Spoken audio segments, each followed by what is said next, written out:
Alrighty. Okay. Are you ready for me? There we go. Maybe that'll work. I don't know. Okay. You ready? I am ready. Okay. You didn't know it would be this much work, did you? See? All good things. All good things. Takes time. So, hello everyone. I would like to say welcome, welcome, welcome. And as I say, Swatika, I am Dr. Cesily DeAngelo. I am here to welcome you to another Chiang Mai experience with another healer. So, we're going to introduce Griff Hamilton, a cosmic researcher, also a change agent, healer. And he's going to begin and he's going to tell you a little bit about himself. He just says he's a farmer. Farmers are the best known people from the Mayan Aztecs. As we know, they discover stuff and share things with us. So welcome to my show, Griff. Thank you, Dr. DeAngelo. That's great. No, thank you. It's lovely to be here. I'm living here in Chiang Mai. I come from New Zealand. My background is actually farming, and among other things. But I'm also a researcher, both from a farming. I studied a lot about permaculture and a lot about sort of using different natural methods of farming. And also I was very successful as a commercial farmer as well, horticulturalist. But so I grew up in the country, did all sorts of farming. It's an interesting time. I am now, my travels have led me to here in Chiang Mai, where I've met some great other healers, change agents, people who are looking to evolve tap into the energies of change that are happening on the planet now. And my research has led me here, and it keeps leading me in all sorts of places. Some great connections on the planet, such as Dr. DeAngelo, and I'm heading on. I'm going further and further. There's a lot of change happening frequency-wise. I have done quite a bit of research. I spent time in Guatemala with Don Alejandro and his good wife Elizabeth, and about 5-6 years ago, and then from that and my research of the Mayan calendar, I can see how consciousness is expanding from evolutionary point of view, from the beginning of the creation of Mother Earth, all the way through. All the little animals and all the little trees and plants have kept on expanding their consciousness, and we're part of that. So I use, looking at my farming knowledge and experience of farming, and also family, and I map that onto what I see coming through from science, from mythology, and my own adventures. I put it all together. So a bit of I consider a change agent, and I think we're on an exciting journey. We do have some impediments, which I'll explain in a moment, but that's life. If we didn't have the opposite, we wouldn't, if you didn't have a bit of pain, you wouldn't appreciate bliss. Right. So sometimes, love your pain and just do not give into it, but just see, because we are amazing human beings and human gods in some ways. We are an expression of Mother Earth, and the Mother Earth is the original Gaia Sapphire, who is giving us this energy all the time. And that's beauty about my farming background, as I lived in nature in New Zealand, and I really experienced what it was to just be powered by that. And I think it's actually helped me carry on through life. It's always with me.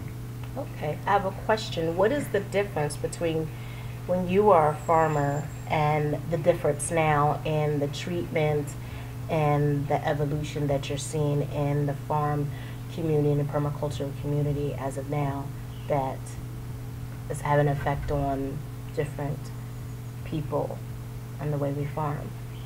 As we all see, there's so much information and controversy coming through now, and we are somewhat misled with a lot of information. I like to tap back into the original information from the Mayans, or else even from my own investigation of permaculture 25, 30 years ago. And we need to go back and focus and try not to get led astray with every new thing that pops up on the internet. I'm amazed to see that things I knew as good and great and wonderful, and someone will post about that and I think that's great, and then next minute I see someone post pretty much exactly the opposite. So we are being misled and led astray, and I think that goes back to the story, the original story of Gaia Sophia, the Gnostic story, where which I think is really worth researching, the story of the original creation of the energies that we have here, the Mother Earth energies. She did not have it easy, and has not got it easy. But then that challenge also teaches us that we need to take responsibility and also come back to our own heart space and what feels good. That's amazing. See, most people don't realize that you always got to go back, but also people don't realize your history plays a big part on your future. They just figure the future thing is robotics, electronics, and that's what it's at, and not realizing the programming that is being put in our brain to lead us astray to get off of that path. So, that's what I'm grateful for. We were having conversations about toxoplasmosis. Yes, well, some of the things we will discuss here and some of the terms that we'll be talking about, I suggest that you take a note of them and research yourself later on, because we are going to be discussing some pretty, I do like to play in the well, I suppose I call myself a cosmic researcher, but and that becomes from the energy of Gaia Sophia, just knowing that she's created here. She is evolving on her way back to the, originally she came from the original center of the universe, the aeonic energies, and we are part of those energies. So don't get it wrong. You're not a limited being. If we can tap into, and these energies are available to us, and I especially tap into the Gaiac energies. I'm not a person that really goes to an off-world male god. I'm an on-world, and I really appreciate the goddess that we're living upon, that feeds us with birth just through the feminine, which births in our food every day and the frequencies around us, and I live in those, and I really intentionally tap into those, and there's some great information out there, from what I'd consider the Heart Maths organisation in the States, who measure the frequencies on the planet and how our emotions as a community impact on those on the frequencies of the planet. So I connect to that, and I've also seen some great videos, or a great video on YouTube called Diablo Spirit. So that's a story of a Black Panther and an animal whisperer speaking to him consciously. I actually took an example from that, and I use those same energies when I'm dealing with my garden and the birds that I see turn up, little lizards and things.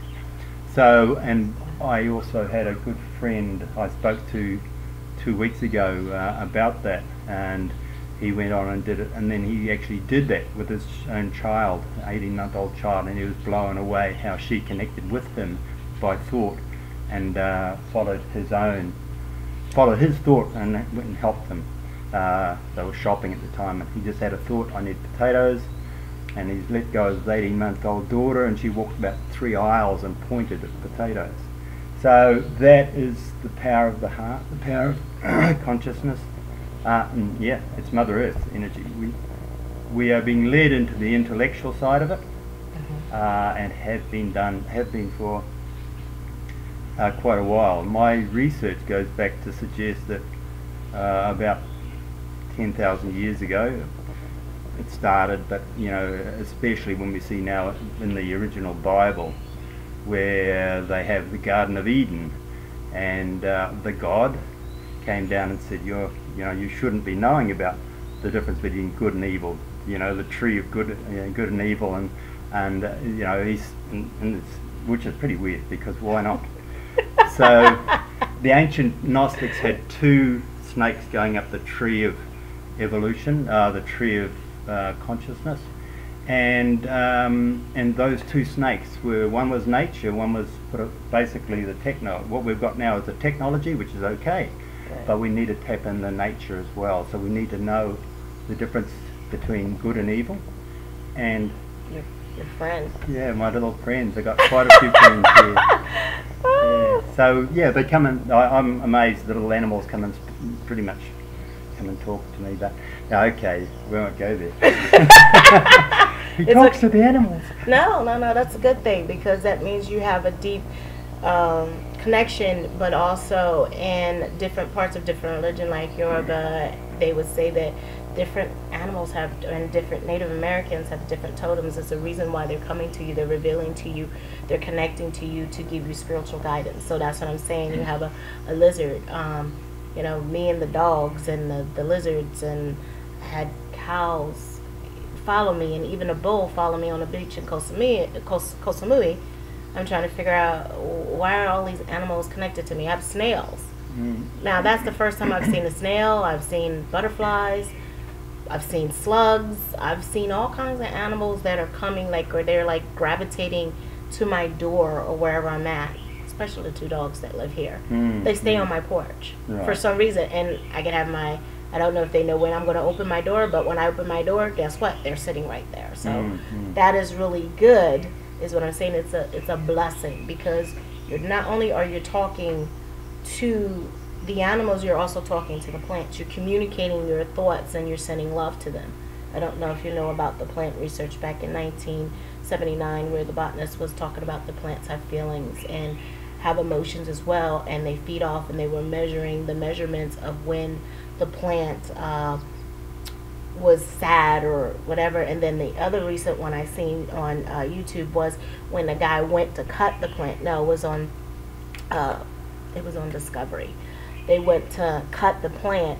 It wasn't until it got threatened that the plant vibrate, like you could see the vibration when it was, like, you know, being mean or whatever, but like thinking it was going to cut it. But it was when you said, okay, now you're picking up the scissors and going, you know, that action thought. So I understand your connection. It makes sense. You're a researcher, you're a cosmic researcher, so you're connecting to the things in the universe which we have forgotten. So I want to thank you for that. Yes, I think I'm pretty lucky that I had 9 different primary schools when I was young, so I never got trapped into one way of thinking. Wow. So so I do look at what I see in nature, and then I do put it together with science, and then spending time in Guatemala, I put it together with the Mayan energies. And one of the big things I'd say about the symbol of the Mayan pyramid is actually the symbol should be changed about the Mayan calendar to one of openness. Okay. Turning the pyramid upside down, because every level we've shifted, you know, from the beginning of Mother Earth, so, you know, well, the beginning of creation. But anyway, you know, each level increases 20-fold. So you're actually, the consciousness that we have as humans has increased, but we're not taking any notice of it. But the consciousness of the planet has also increased, the consciousness of the animals. You get some awesome videos on YouTube, like I say, about Diablo, the black leopard, but I've seen some great videos of animals, you know, the whales in the oceans coming up to the boats, and basically asking the guys on the boats to help remove a net. You know, how I'm of the opinion that animals and the consciousness of the planet has woken and is screaming out for humanity to tap back into nature. Certainly what you say about, you know, robots and all that sort of thing, I think is just another program, because the robots have got nothing on what we've got as humans.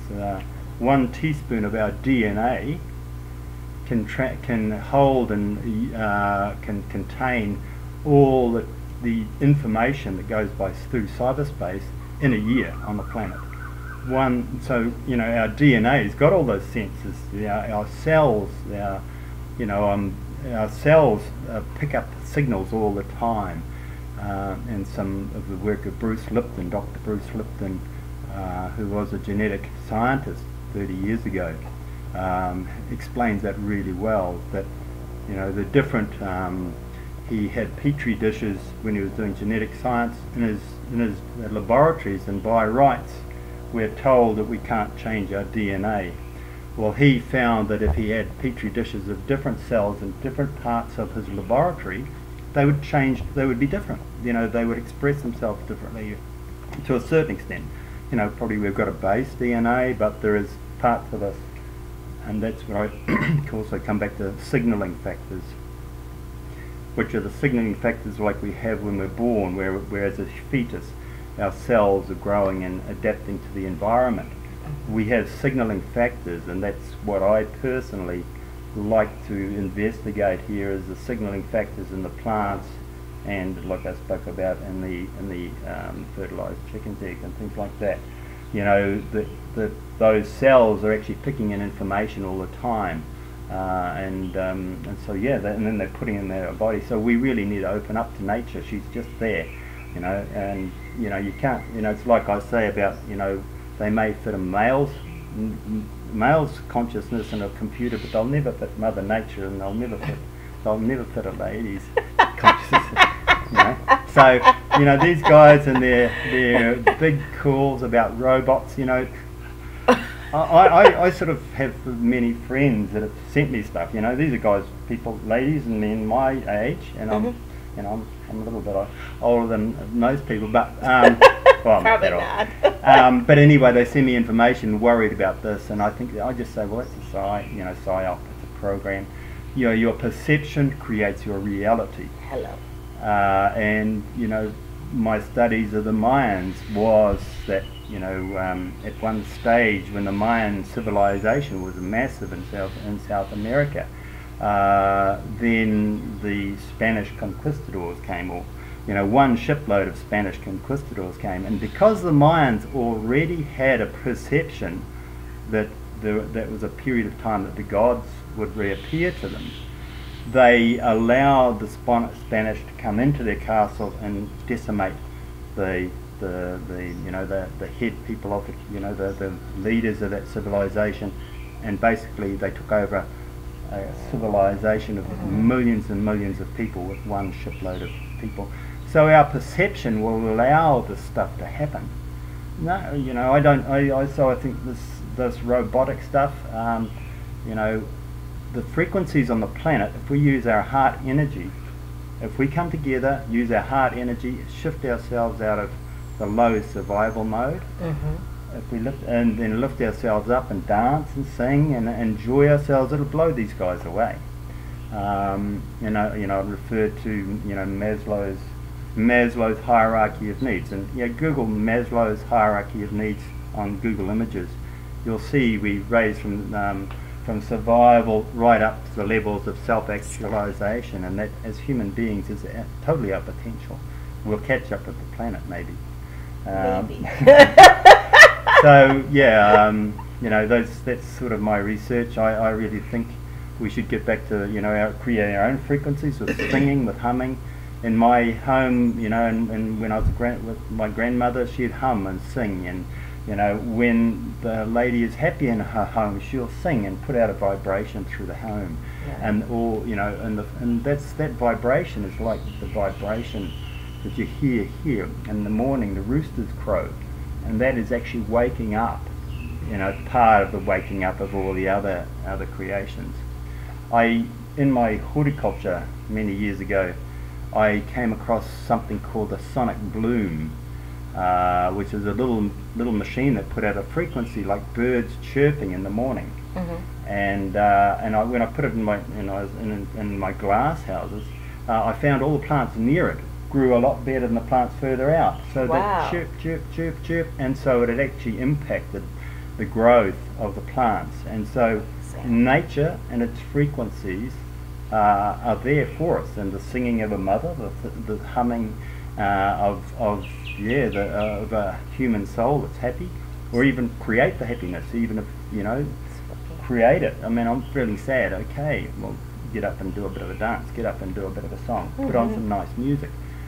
That is what I sort of consider as something that, you know, I like to encourage people to do. And then recently I've got into tango, which I think is wow, you know, and that's the dance of the male doing his part and the female dancing inside that energy of the masculine. You know, the masculine, you know, we're pretty straight, some of us masculine, but the feminine energy dances in the energy of the masculine, and yeah, so, you know, I think there's, you know, some great areas there to explore. But yeah, you know, I do think technology's got its place. Everything in the yin and the yang, in the yin and the yang symbol, you'd have black with a spot of white in it, and you'd have white with a spot of black in it. Everything's got its variety, you know, it's different parts.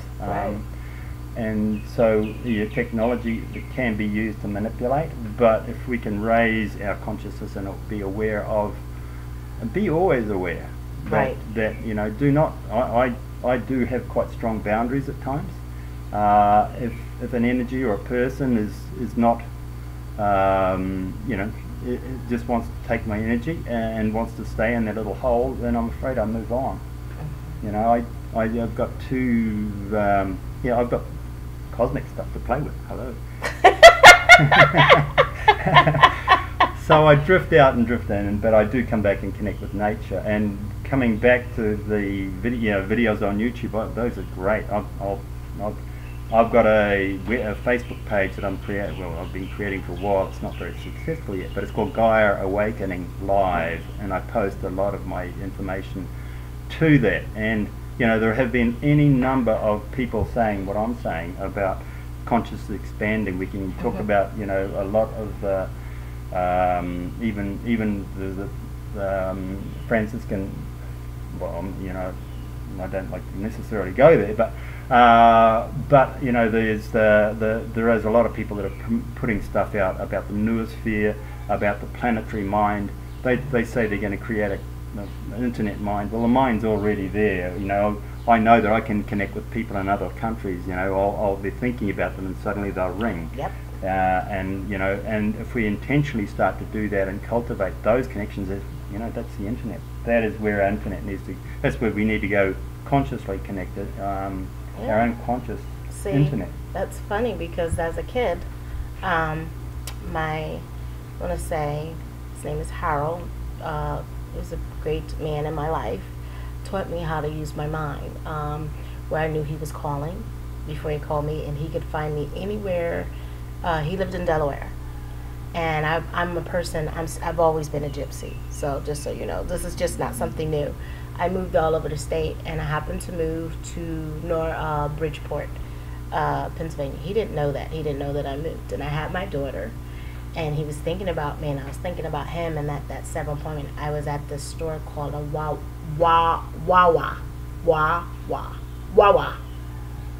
Yeah, Wawa. I got it right. Wawa. I went to Wawa's with my daughter, and he pulls up, and my daughter goes, "Mommy, mommy, look!" And I said, "How did you find me?" He said, "Just like when I'm about to call you, but like, hi." You know, he was the one that taught me to develop that gift. I didn't know what it was. I was just like, he said, "You need to practice this more and more." And I had a connection with my daughter. She didn't speak until she was 3, and she spoke in sentences. She didn't go that mama, she went, "Okay, Mom, what is wrong? Why are you feeling sick? Da-da-da-da." And I was sick at the time. And she said that. That was her first words. "Mom, why are you sick? What's going on?"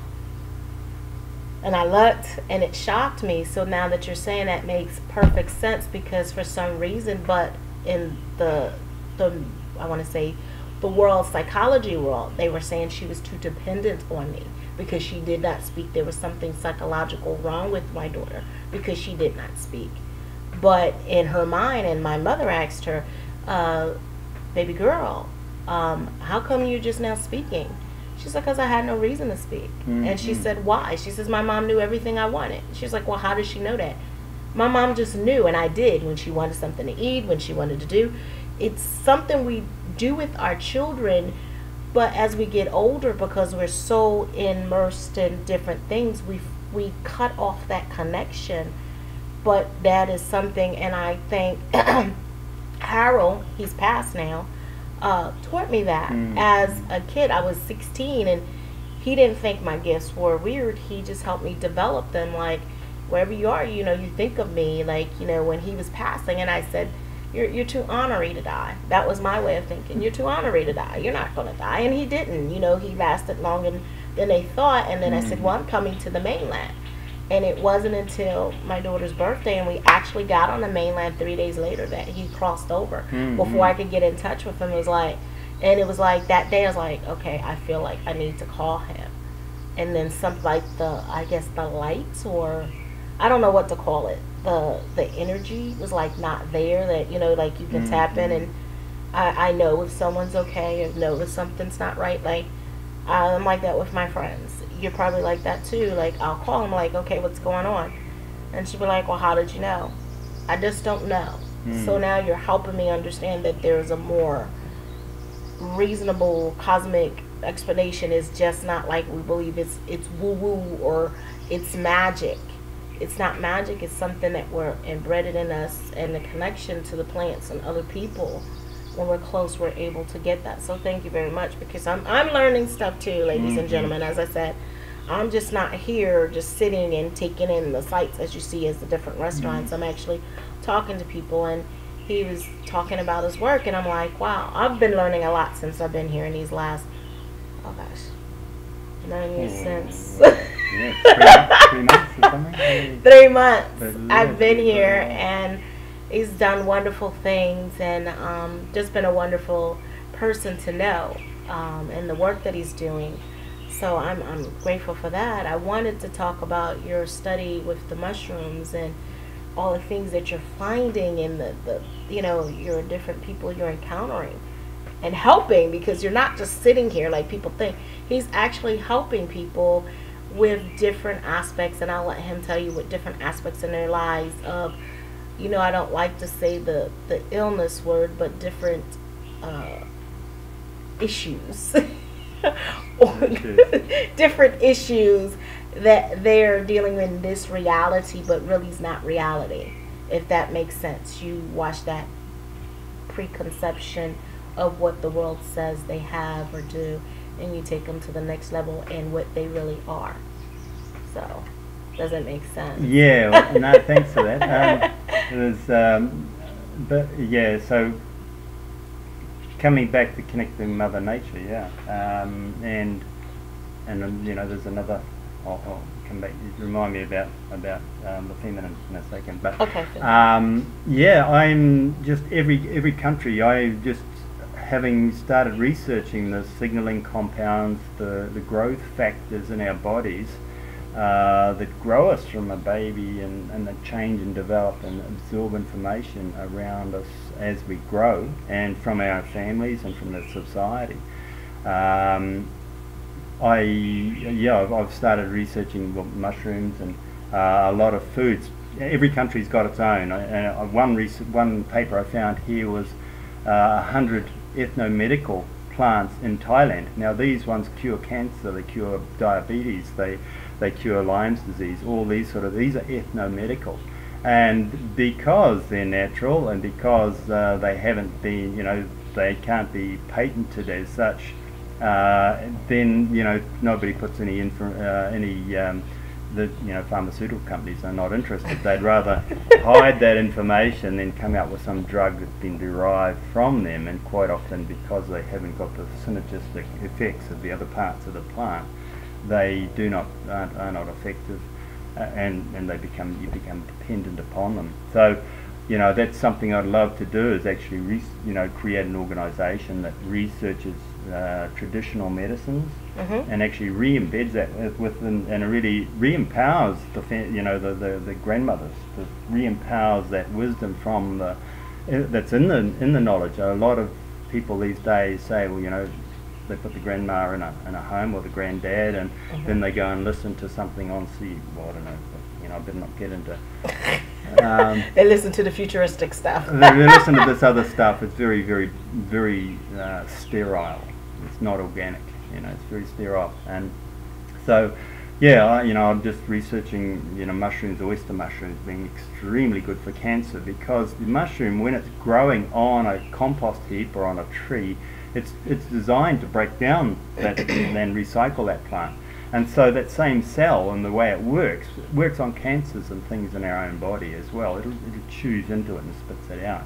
And that's why it's quite good to flush your, keep your liquids up and flush your body. But just become aware that those plants are around us everywhere. We've got dock leaves, we've got burdock, which is an amazing product. I love burdock. Yeah, and yes, so yes.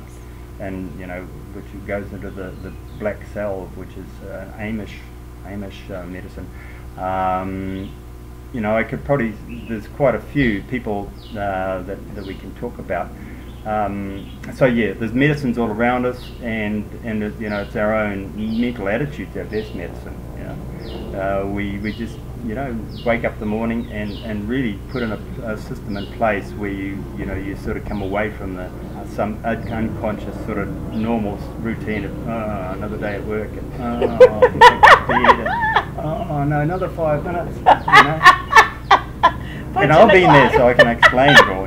It's not as if I was born, I made anyway, it wasn't as if I was born without these things. So I've been through pretty much a lot of things. I do try to take a lot of challenges on. Nature's all around us. Every country's got its own plants. We don't need to go to China and find ginseng. We'll find that in our own plant. Quite often the plants that grow in the harshest environments have adaptogens for themselves, and also can be taken onto our bodies. Our DNA in our own bodies, we've got a huge amount of DNA that's very similar to plants.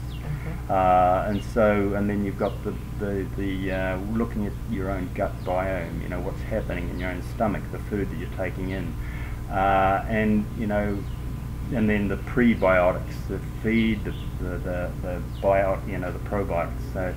And that's why I think everybody really should start to go back to see if they can find a village to go back to, get away from the cities, go back and create an environment like this where you're actually feeding your information and money back into a little environment and supporting it. We can still do the internet here, as we're finding. Sometimes it plays up, but or else there's a power cut, or there's a flood or something, but that's okay, because you've learned to be a bit sabai. The whole medicine thing, artemisium is an amazing product, an amazing plant, which I'd encourage, we could spend whole talks on these things.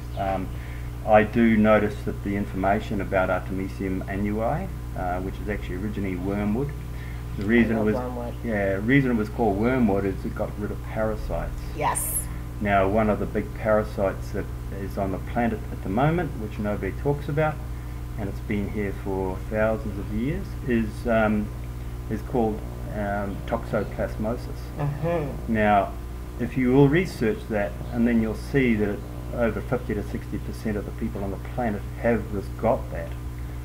And then you've got to wonder, why have we not been told about this? We're told about some silly Zika virus, in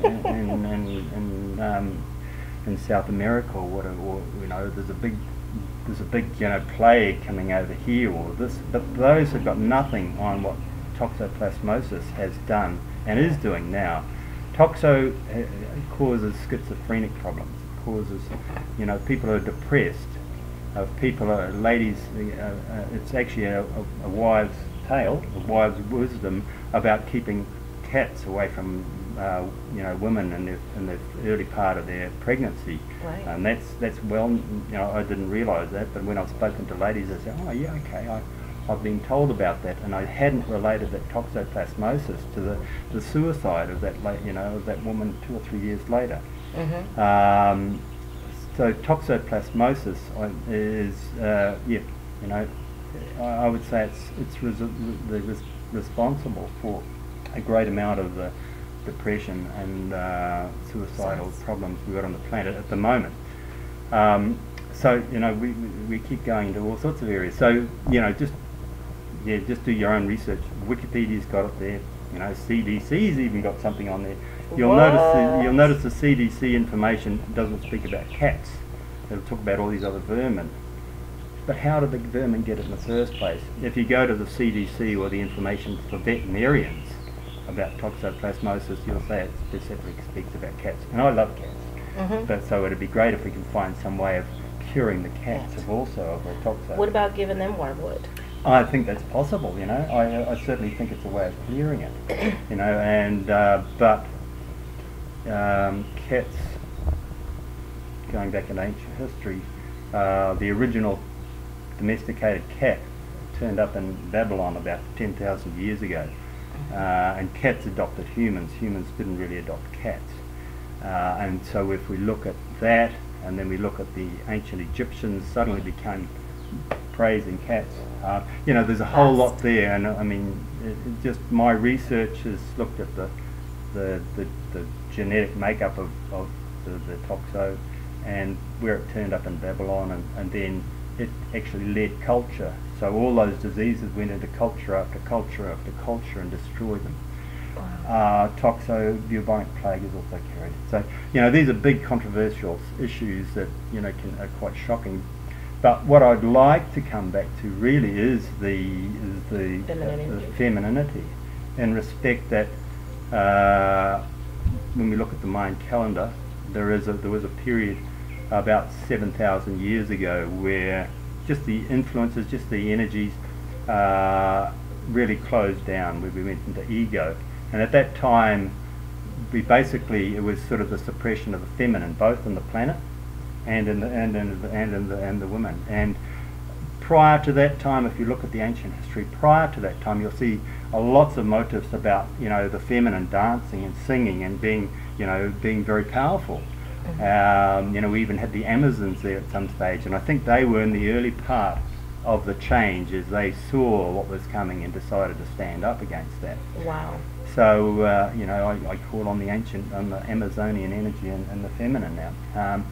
The feminine, is the darkness of the womb. I'm not into an off-planet male god. I'm into, as a farmer, I plant my seeds in the soil. Right. I really respect, the power of the feminine, and the tragedy of the mother really is the tragedy of suppression of the feminine in our environment, and both in our own relationships and in the life around us. And that's why I get back out there and there's so much power out there, it's amazing. So connect to that, and the tragedy of the feminine, and in some ways there is a difficulty, the reaction to that suppression, it's almost an addiction to the power of being unseen. And I know when I put power into seeing a woman, to seeing nature, that connection is powerful, and that empowers us both. Just a lady doesn't dress pretty just for her own, she likes to be noticed. Like a child loves to be noticed, they dance for attention. And if we look at the experiments by Emoto, the water scientist, he showed how you had 3 jars of rice, and the jar of rice you gave the most attention and love to grew really well. The jar that you ignored totally didn't grow at all. But the jar that you even gave a bit of attention, even if it was negative, it grew halfway. Right. So that's quite often why children are naughty. Even if they're getting negative attention, it's still attention. Right. So coming back to the power of the feminine, and just the tragedy of that addiction to the pain of being unseen, and that came from a John Lamb Lash lecture that I heard. There's a pain there that why don't you see me? And then the masculine is being led astray by the intellectual side. So yeah, that's sort of that's that's sort of something that I really would like to see. And when you go out, actually see a person, see the feminine, appreciate her beauty. She's created beautiful. The most beautiful curve on a woman's body is a smile. A smile. So when you see a smile, then you're being relating to another person. Right. So these are sort of the areas that I sort of dwell in. Sometimes I get Well, you're doing good. I think you didn't get off track. You're doing very good. But what I want to really talk about is what are you doing here to help people? Tell me some of the things that you're doing here to help people, because you're not, like I said, you're not just sitting here being on a computer, because if you have it your way, as you're telling them, I'm just on the computer and I'm just studying, but you're doing some actual work here. You're working with people. Yeah, that's right. I'm working with people mainly around health and around the with the mushrooms, with the egg products, and then also with the we've got a Qigong master here who's been a Frenchman that's been doing 10 years in a monastery in Nepal, and he actually has come here and teaching Qigong plus the pre-Buddhist teachings and the Buddhist teachings. So that the Qigong style, so that's also bringing us back into our body, bringing us back into connection with nature. So sort of setting up seminars to and retreats basically to do that, to bring people here, to give them about good food, to teach them also about the mental, what we think about, we create, and just earth them back into it. So it's around the food. I mean, I just went to the local market yesterday and I came back with a bag of mushrooms, about 5 different mushrooms I've never heard about. So I asked the Thai lady, are these good for you? Yes. So we think we need little white button mushrooms from the supermarket. No, we're surrounded by those, and then the papaya. All of these things have got the signaling molecules. When they're fresh, that food is Gaia's gift to us. I'm sort of with our downloading ego and thinking that we've got to live forever. We forget that life is a revolving, and so really I do not limit myself to a great extent around with food. If somebody says they want to be a vegan, that's fine, but I see that's just thinking that I'm just one person. I'm an ego. But when we look at the nature around us here, I'll see some of my little friendly lizards. One of them turned up on my window the other day, and outside, and I thought, oh, that's cute. Next minute, boom, a bird had just eaten it. And so, and I also think the birds are lovely. But so they're eating, and everything in nature eats everything else. So I think that's an evolution of the consciousness. If you're taking on food and you're blessing it and you're accepting its gift, then that actually becomes part of our consciousness, because we're not going to stick around forever. Right. We're just going back into the soil, and in some ways I think it'd probably be good if we were put under a tree rather than put in a little capsule, whatever. See, but you know what? That there is someone that is doing that. When you pass, you can actually be grounded up and use this compost and plant it with the tree. And as that tree plants, and I think that's amazing. I wish they would have had this. I wish I would have known about this or had the finances in 2015 with my daughter transition, because that would have been something that she would have loved to have been, her body going to something that was positive. A friend says, oh, lead her body to science. No. I don't trust that, because if I seen her again in that kind of state, somebody did something, I think I would just totally lose it. I don't think I would be as enlightened as people say. I don't think I would be able to hold my composure. Yeah, that's right. So, but that's what I want to do. I've been seeing it. I seen it. A friend of mine sent me this, and because I said, I just want them to grind me up and just throw me in a wherever, give me back to nature. And that's what I did by cremating her, giving her back to nature. So I was thinking, well, maybe that's what I need to do. But seeing this and being part of the earth and growing and giving back, me passing, giving energy back to this planet and this plant, to me, that's amazing. Now, I don't know about everybody else, but I think that is pretty cool. Have you looked at that, or you just thought of that just now? I've considered that in respect that I'm considering, just life and its evolution. For myself, giving back, I certainly being aware when you're looking at the ancient knowledge that everything we've got around us now has been here previously. All the pyramids on the planet were all connected. They're all the same sort of information. All of this knowledge was here now. What they're pretending is science now, and what they're pretending is research now, is limiting. Mm-hmm. And it's only paid to the people that are working for the companies that They have a purpose. they're sucking the energy out of humanity. The original Gaia Sapphire story is that she came from the universe and came and fell out of the universe basically because of her love for her creation. Mm-hmm. And in that fall she actually upset some sort of like a big brother situation. Wow. And so the negative situation there is spending its time trying to limit the consciousness expanding. Wow. So we are seeing everywhere around us the limiting and the control, and it's about time us as human beings now to grow up. We've had our time of being told you're naughty, you should do this and you should do that. As an adolescent you always learn to rebel, and I think it's time to rebel.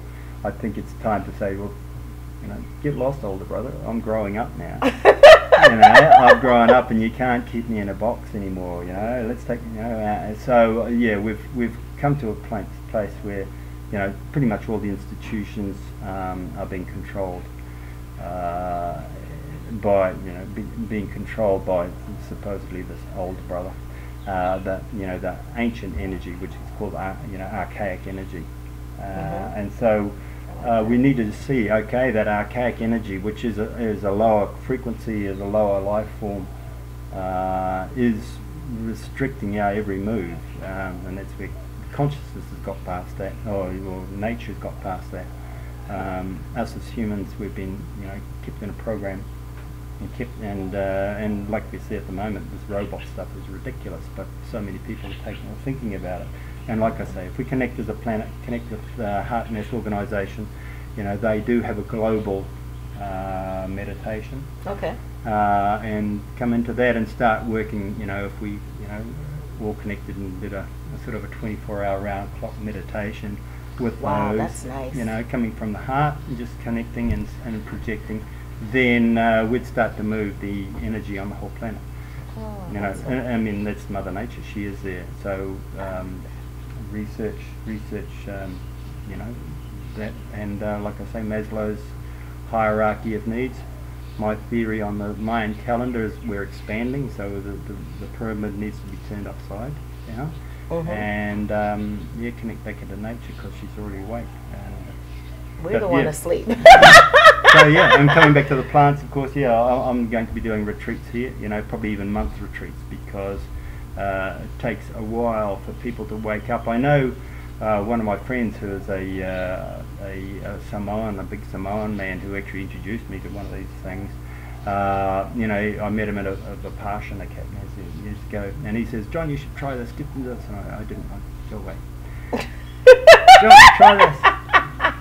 And anyway, I tried it, and that certainly helped me, and that actually helped me to balance the serotonin in the mind and that sort of thing. And then from there, I've taken on the other research about the other things that also help to break that mind dullness that'll trap her in.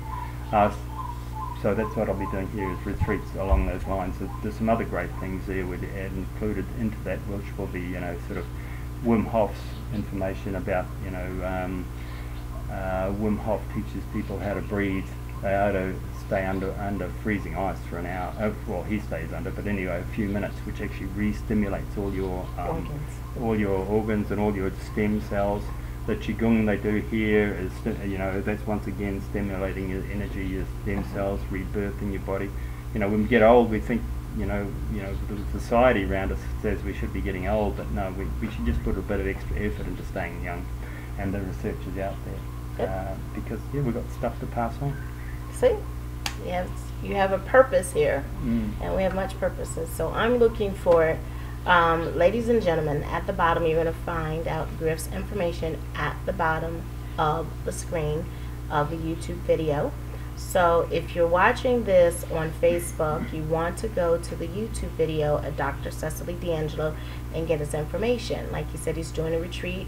You'll be able to email him and get his contact information. Especially you want to be here to get some of the work and be part of this energy changing of your mind and to evolve. So if you're looking to evolve and let your mind go, then you want to contact Griff and be part of this, because you never know who you might experience, who you might meet, and the things. Like he said, just mention 1 or 2 retreats that he's doing, so you never know.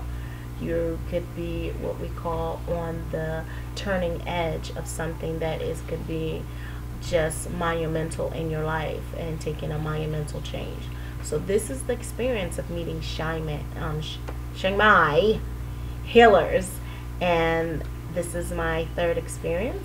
And he talked about some of the things that is also, believe it or not, I talk about wormwood in my 2nd book called Alchemist Culinary Alchemy book. So you didn't even know that. I put that in there just last night on part 2, and I was giving people different things that they could actually use it for.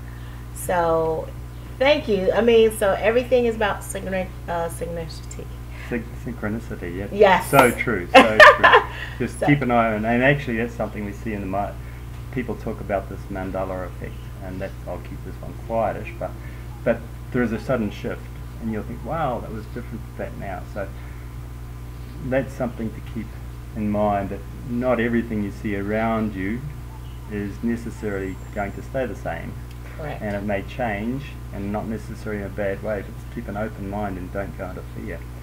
Thank you. See, he helped me conquer fear too. So like, well, I didn't have a fear, just trusted in spirit, and that's when I went to bed. Everything is going to be okay. Everything is going to be all right. And I woke up and I said, I'm going to be, I don't want to be late. That's what was on my mind. I don't want to be late. I don't want to be late. And then I'm like, it's raining. It's 10 o'clock and it's raining. Should I walk? And then lo and behold, like 15 minutes later, as I'm waiting for the rain to stop because I don't have an umbrella here. I'm in the country, so I'm like, I don't need an umbrella. And he comes up. So it's about perfect timing. So that was like really great. And we're started a little bit late, but I love the energy. And again, like I said, ladies and gentlemen, I really want you to reach out to Griff and contact him and get started with these retreats. Hopefully he'll be putting up his Facebook website or internet, and you'll be part of it to give him a more reason to get this website done so we can get this published and so more people know. So when we're going, if I'm in the Philippines, I can say, look, there's such and such. If I'm in Korea, I can say, look, this is what's going on in Thailand. When I come back to Hawaii, look, there's this great guy that I can send them to, because now you have a website. Because us Americans, we need to see, this video is nice, but we want to see a website. So if we see a website or we see testimonies, which is basically what's going on right now, is a testimony of me knowing and validating Griff, and him validating me as well. We're validating each other. It gives concrete for some people in America, because we need to see, for us to say, okay, I want to be part of that. If it's quietly kept, some of us just, it is what it is. But if it's loud, we have a tendency to believe it.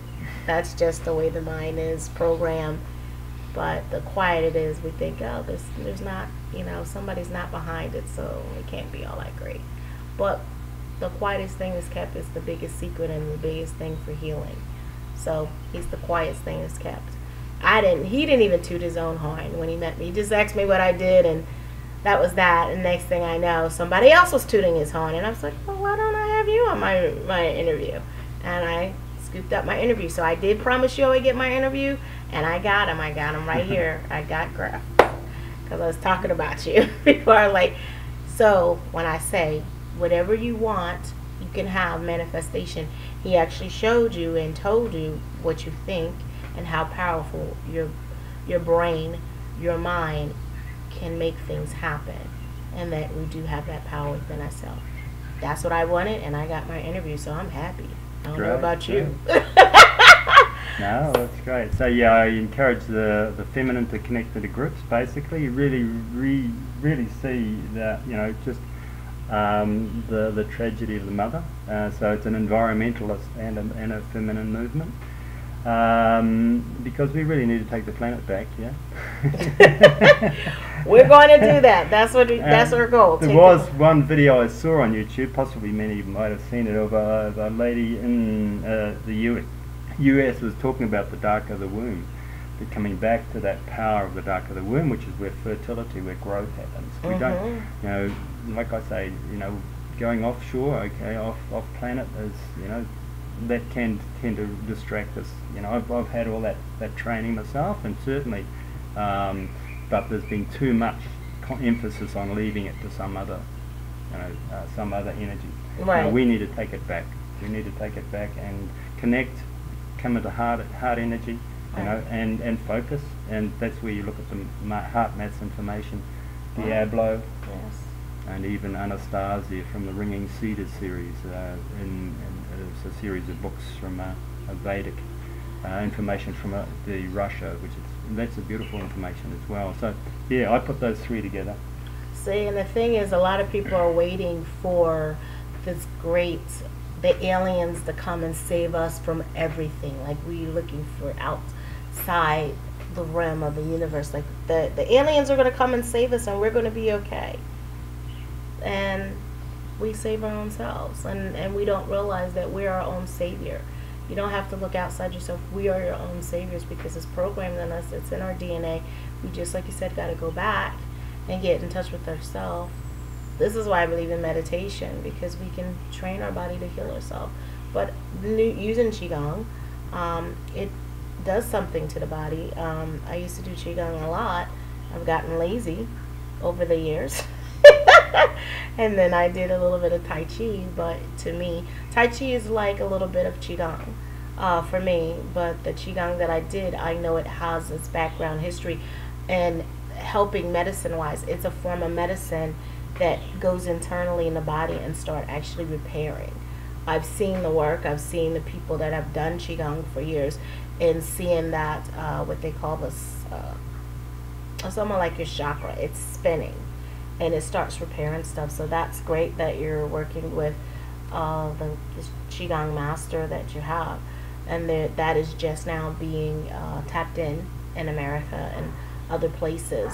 They're just now starting to find out, but you have it here, and you have someone that works with you and all of this. So this is great. So you see the abundance of information and things you'll be able to connect with when you come and get these retreats.